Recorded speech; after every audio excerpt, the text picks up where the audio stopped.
Et si la réalité n'était pas ce que vous pensez? Pendant longtemps, nous avons cru comprendre le monde. Des lois claires, des règles logiques, une réalité stable. Mais aujourd'hui, les ordinateurs quantiques changent tout. Ils ne se contentent pas de calculer. Ils testent les limites de la réalité elle-même. Et ce qu'ils révèlent est profondément dérangeant. Des phénomènes impossibles, des résultats inexplicables, comme si la réalité ne fonctionnait pas comme prévu. Dans cette vidéo, nous allons plonger dans ce mystère et comprendre pourquoi ce que la physique quantique révèle est aussi fascinant qu'inquiétant. Pendant des siècles, notre vision du monde était simple, solide, prévisible. Un objet est à un endroit précis, à un moment donné. Une cause produit un effet, et tout peut être mesuré. C'est la base de la physique classique, développée notamment par Isaac Newton, un univers mécanique, où tout suit des lois précises. Mais au XXe siècle, tout change. Avec l'arrivée de la physique quantique, un domaine où les règles ne sont plus les mêmes. À l'échelle des particules, la réalité devient floue, instable. Un électron peut être à plusieurs endroits en même temps, un phénomène appelé superposition, encore plus étrange. Deux particules peuvent être liées, même à des distances immenses. C'est ce qu'on appelle l'intrication, un concept étudié par Albert Einstein, qui lui-même trouvait cela troublant.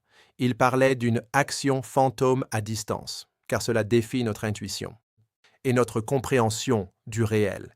Mais le plus dérangeant, c'est que ces phénomènes ne sont pas théoriques, ils sont observés, testés, confirmés, encore et encore. Et aujourd'hui, avec les ordinateurs quantiques, nous allons encore plus loin, car nous ne faisons plus qu'observer, nous utilisons ces règles. Et c'est là que la réalité commence vraiment à poser problème. Alors, comment fonctionnent réellement ces machines? Qui défie notre compréhension du monde? Les ordinateurs classiques, comme ceux que nous utilisons tous les jours, fonctionnent avec des bits, des unités simples, qui valent soit 0, soit 1. Une logique claire, binaire. Mais les ordinateurs quantiques fonctionnent différemment. Ils utilisent des qubits, des bits quantiques, qui peuvent être 0 et 1 en même temps. C'est ce qu'on appelle la superposition. Un état étrange, contre-intuitif, mais bien réel. Grâce à cela, un ordinateur quantique peut explorer plusieurs possibilités, simultanément, pas une après l'autre, mais toutes à la fois. Et ce n'est pas tout. Les qubits peuvent aussi être liés entre eux, même à distance. C'est l'intrication.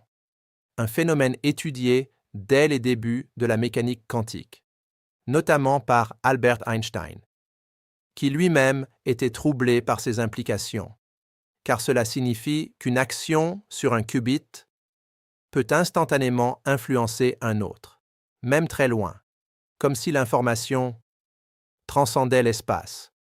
Alors quand on combine superposition et intrication, on obtient une puissance de calcul extraordinaire. Des problèmes impossibles pour les machines classiques deviennent accessibles, mais cette puissance a un prix. Les qubits sont extrêmement fragiles. Ils sont sensibles à leur environnement, au bruit, à la moindre perturbation, ce qui rend ces machines difficiles à stabiliser, difficiles à contrôler. Et pourtant, les progrès sont rapides. Des entreprises comme IBM ou Google développent déjà leurs propres ordinateurs quantiques, capables de réaliser des calculs que personne ne pensait possibles. Mais ce qui rend ces machines fascinantes, ce n'est pas seulement leur puissance, c'est ce qu'elles révèlent, car pour fonctionner, elles exploitent directement les lois les plus étranges de la réalité. Elles ne les contournent pas, elles les utilisent. Et c'est là que tout devient troublant, car si ces phénomènes sont réels et exploitables, alors la réalité elle-même n'est peut-être pas ce que nous pensions, et ce n'est que le début, car certaines expériences vont encore plus loin et posent des questions beaucoup plus dérangeantes. Mais le plus troublant, ce ne sont pas les machines, ce sont les expériences, celles qui testent les limites de la réalité elle-même, car la physique quantique ne se contente pas de décrire, elle dérange, elle remet en question ce que nous appelons réel. Prenons une expérience célèbre, l'expérience des deux fentes, un test simple, mais profondément perturbant. Une particule est envoyée vers deux ouvertures, et normalement, elle devrait passer par l'une ou l'autre. Mais en réalité, elle semble passer par les deux, en même temps, créant une figure d'interférence, comme une onde. Mais ce n'est pas tout. Lorsque l'on observe la particule, le résultat change. Elle choisit un seul chemin, comme si le simple fait de mesurer modifiait la réalité. Un phénomène étudié par Niels Bohr, qui a contribué à poser les bases de cette interprétation. Mais les expériences modernes vont encore plus loin, avec des variantes plus complexes, comme l'expérience du choix retardé, où la décision d'observer est prise après que la particule ait agi, et pourtant, le résultat semble s'adapter, comme si le futur influençait le passé, un concept difficile à accepter, mais validé expérimentalement, et ce n'est pas fini.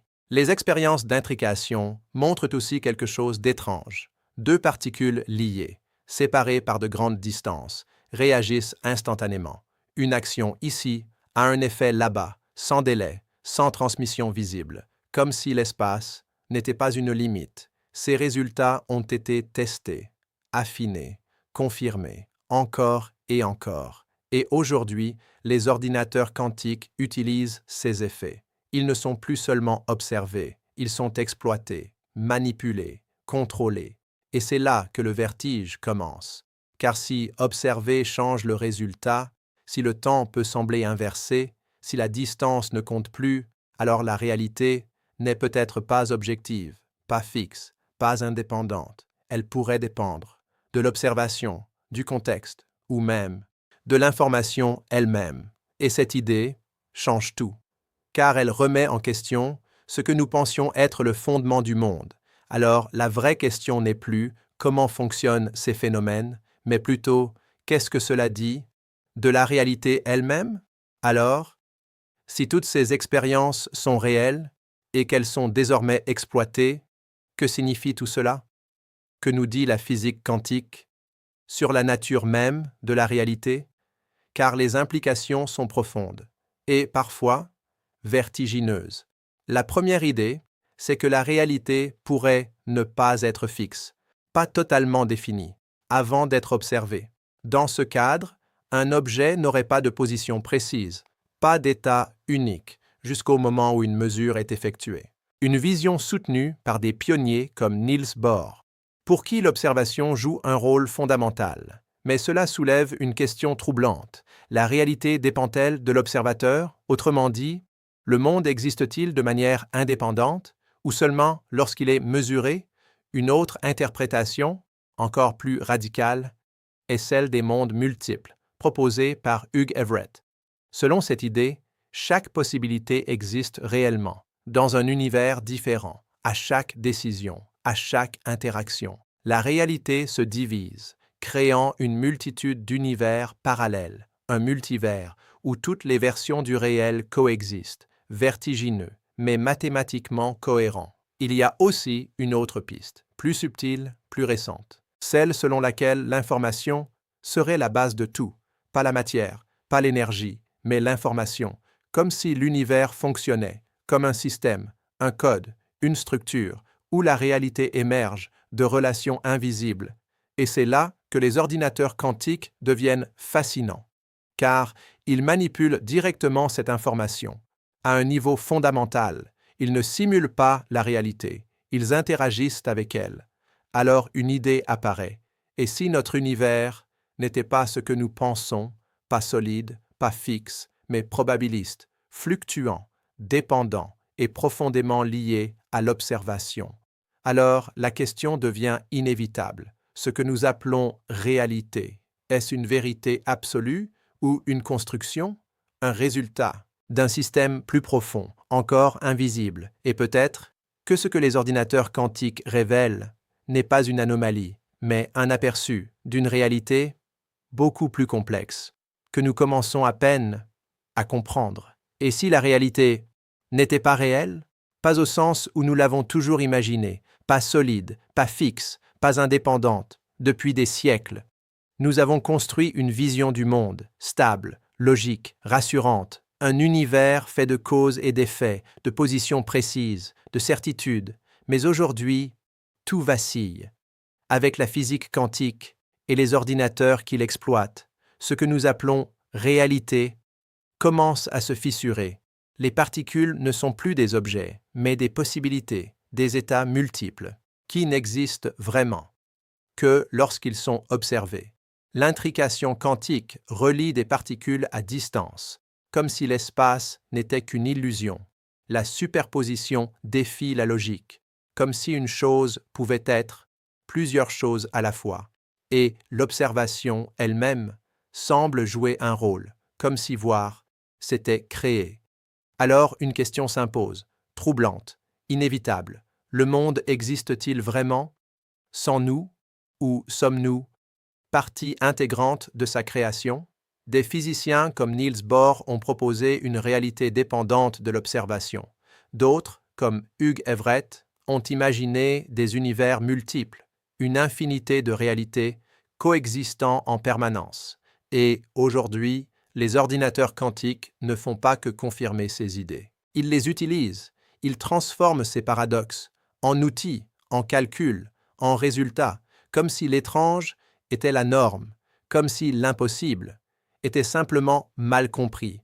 Mais au fond, ce n'est pas une fin, c'est un début, car chaque anomalie, chaque contradiction est une porte vers quelque chose de plus profond, de plus fondamental. Alors peut-être que la réalité n'est pas cassée, peut-être qu'elle est incomplète, et que nous venons seulement d'en entrevoir les fondations, un monde où l'information prime, où l'observation influence, où le réel n'est pas ce que nous croyons. Alors la prochaine fois que vous regarderez autour de vous, posez-vous cette question. Ce que vous voyez, est-ce vraiment là, ou est-ce le résultat d'un système plus complexe, plus profond, plus étrange que tout ce que nous avons imaginé? Car si cela est vrai, alors nous ne vivons pas simplement dans l'univers, nous participons à sa création. Et cette idée pourrait bien être la plus grande découverte de toutes.